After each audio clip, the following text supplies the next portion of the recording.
My colleague from Wyoming, and I think he has made it very clear what's at stake here. We're in a crisis. Our economy is in a free fall. People we represent, families, are suffering. The healthcare system is under tremendous stress. I spent the morning on the phone talking to Ohioans, small business owners, people who are out of a job and worried, nervous. We all know somebody who's lost a job. We all know somebody who's tested positive for this virus. Some of us, including me, know somebody who has died from the coronavirus. We need to pull together as Republicans and Democrats, as Americans, and address this crisis. I got to listen this afternoon to colleagues of mine on the other side of the aisle talk about the legislation that's before us. And I got to tell you, it was like they were talking about another bill, not the one that we actually are asking Democrats to allow us to vote on. The one we're asking them to allow us to vote on is the product of a bipartisan process. The majority leader set up 5 different task forces. Each task force is represented by Republicans and Democrats. I was in one of them.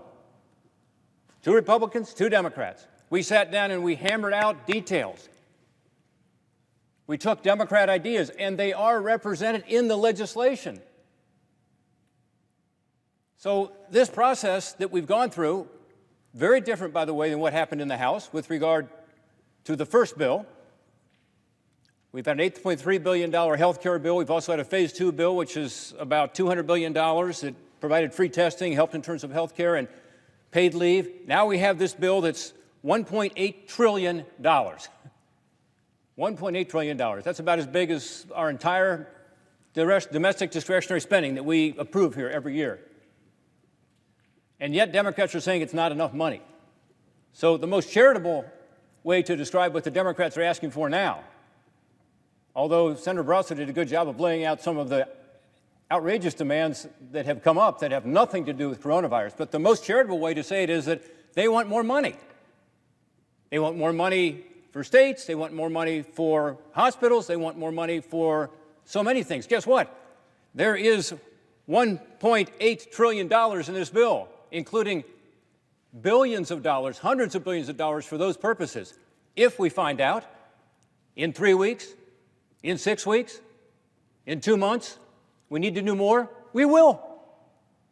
But that's not an excuse for stopping the progress of this legislation now when it is so badly needed. One of the calls I got this morning was from a small business owner. You know what he said to me?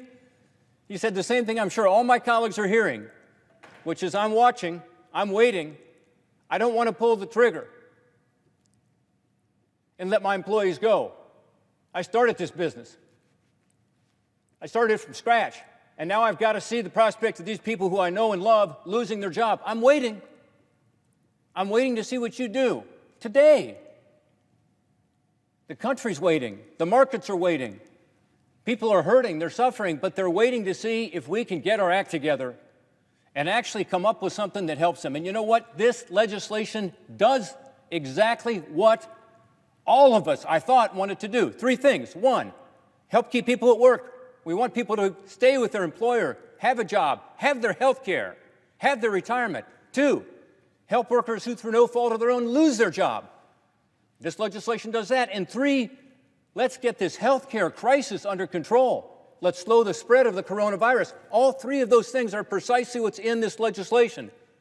Last night I went through in detail and described every detail of how it addresses that and where the bipartisan ideas came from. I won't do that now because I see the majority leader on the floor and I want him to have an opportunity to speak. But I will tell you, those 3 objectives are in this legislation, specifically laid out in this legislation. On the health care side, which is so important, we need more masks. We need more gowns. We need more ventilators. We need more respirators.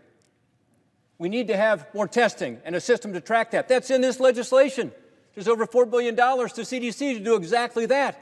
We need some data, some metrics, some measurements to know how we're doing and to be able to get out of this crisis. Because until we deal with the health care crisis, we'll continue to have this failure of our economic system because we're letting people down right now.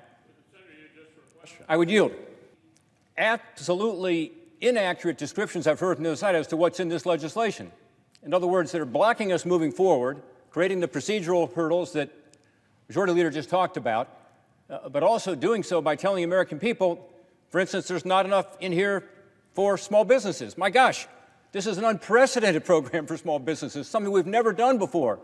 Telling businesses, if you're paying your employees to stay there, you don't only get a loan, you get a grant. They say there's not enough in here to help people who are falling between the cracks. Unprecedented unemployment insurance system that we are setting up here. By the way, if you look at the unemployment insurance side, look at it this way. What we are saying is we want to increase by 8 times the cost of the national unemployment insurance system. That's how I look at it. It's an additional $600 per week per person. It's a broader employment system because we're going to bring in people who are self-employed, people who run the gig economy, something that we should be doing as a matter of reform, perhaps, but in this case, we have to do it. These people are hurting, too.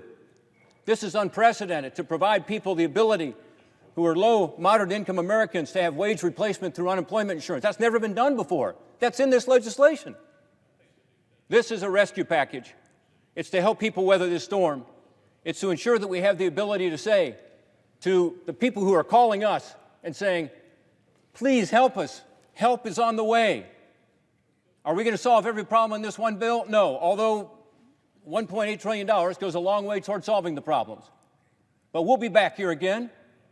We'll be back here to ensure that we can fine-tune this legislation. And if we need to react to other challenges, we have to do that because our constituents owe it. This is a crisis. But in the meantime, let's pass this legislation. It does help small businesses keep people at work. It does protect those workers who lose their job through no fault of their own. It does take our health care system, which is under such tremendous stress, and improve it in every respect to deal with this coronavirus, to slow the spread, ensuring that we can tell the American people not only are you going to be safer and healthier if this legislation passes, but guess what? You have a better chance of keeping your job and being able to take care of your family. With that, I yield to my colleague.